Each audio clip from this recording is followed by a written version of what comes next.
ஆரோக்கியத்தின் பண்டைய ரகசியங்களை நவீன அறிவியல் எப்படி உறுதிப்படுத்துகிறதுன்னு பார்க்கும் இந்த விளக்கத் தொகுப்பிற்கு வரவேற்கிறோம். உங்களை சுற்றியுள்ள பெரும்பாலான நோய்களுக்கு ஒரே ஒரு மூல காரணம் தான் இருக்குன்னு உங்களுக்கு தெரியுமா? 2000 வருஷத்துக்கு முன்பே நம்ம முன்னோர்களுக்கு இது தெரிஞ்சிருக்கு. ஆனா நவீன அறிவியல் இப்போதான் இத கொஞ்சம் கொஞ்சமா புரிஞ்சுக்குது. கிரேக்க மருத்துவத்தின் தந்தை ஹிப்போக்ரேட்டிஸ் எல்லா நோய்களுமே நம்ம குடல்ல இருந்து தான் ஆரம்பிக்குதுன்னு ரொம்ப தெளிவா சொல்லியிருக்கார். குடல்ல உள்ள நச்சுகள் தான் நோய்க்கு காரணம்னு சொன்னவரு ஃபாஸ்டிங் மற்றும் தாவர உணவுகளையே சிறந்த தீர்வா பரிந்துரைச்சாரு. ஆச்சரியம் என்னன்னா, பல்லாயிரம் மைல்களுக்கு அப்பால் வாழ்ந்த நம்ம தமிழ் சித்தர்களும் இதே பயாலஜிக்கல் உண்மையத்தான் துல்லியமா சொல்லியிருக்காங்க.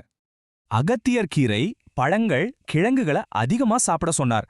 இப்போ சயின்ஸ் இதையே தான் பெஸ்ட் ப்ரீபயோட்டிக்ஸ் நார்ச்சத்துன்னு சொல்லுது. திருமந்திரத்துல திருமூலர் மலக்கட்டும் குடல் அடைப்பும் மட்டும்தான் எல்லா நோய்களுக்கும் ஆணிவேர் அப்படின்னு ரொம்ப ஸ்ட்ராங்கா எச்சரிச்சிருக்காரு. செரிக்காத உணவு ஆமம் அப்படிங்கிற நச்சா மாதிரி உடம்புல இருக்கிற 72,000 நாடிகளிலும் பரவும்னு சித்த மருத்துவம் சொல்லுது. இந்த ஆமம் அப்படிங்கிற பண்டைய கான்செப்ட் இன்னைக்கு மாடர்ன் டாக்டர்ஸ் சொல்ற லீக்கி கட் பிரச்சனையோட அப்படியே 100% மேட்ச் ஆகுது. சித்தர்கள் சொன்ன மாதிரியே குடல் சுவர்கள்ல ஏற்படுற கசிவு நச்சுகளை ரத்தத்துல கலந்து உடல் முழுக்க வீக்கத்தை உண்டாக்குது. 2012ல நடந்த NIH ப்ராஜெக்ட் மூலியமா நம்ம குடலுக்குள்ள சுமார் 100 ட்ரில்லியன் நுண்ணுயிரிகள் வாடுறத கண்டுபிடிச்சு உறுதிப்படுத்தினாங்க. உங்க குடல் நிஜமாவே உங்க 2வது மூளைதான். உங்க சந்தோஷத்தை தீர்மானிக்கிற செரோட்டோனின் ஹார்மோன்ல 90% இங்க தான் உற்பத்தியாகுது. அது மட்டும் இல்லாம உங்க நோய் எதிர்ப்பு சக்தியில 70% குடல்ல தான் இருக்குன்னு 2019 ஹார்வர்ட் ஆய்வு உறுதியா நிரூபிச்சிருக்கு. சரி, ப்ரூவ் பண்ணப்பட்ட இந்த பழங்கால விதைய நாம இப்போ எப்படி ஃபாலோ பண்றது? வாங்க 3 சிம்பிளான பழக்கங்களை பார்ப்போம். ஃபர்ஸ்ட், காலையில எழுந்ததும் கொஞ்சம் வெதுவெதுப்பான தண்ணிய குடிங்க.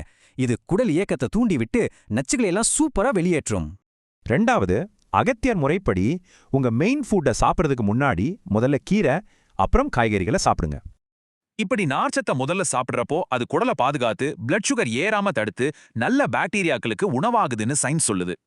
3வது, நைட் சாப்பாட்டுக்கும் காலை சாப்பாட்டுக்கும் இடைவெளி விட சொன்ன திருமூலரின் முறையை தான் இன்னைக்கு நாம இன்டர்மிட்டன்ட் ஃபாஸ்டிங்னு சொல்றோம். வெறும் 12 மணி நேரம் இடைவெளி விட்டாலே போதும், உங்க குடல் நுண்ணுயிரிகள் தன்னை தானே முழுசா ரிப்பேர் பண்ணிக்கும்.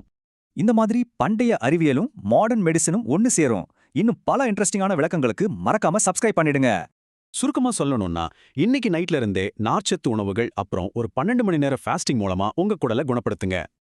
அடுத்ததா தூக்கம் பத்தி திருமூலரோ நாசாவும் என்ன சொல்றாங்கன்னு பாப்போம். அதுக்கு முன்னாடி சொல்லுங்க, இன்னைக்கு உங்க குடல் ஆரோக்கியம் எப்படி இருக்கு?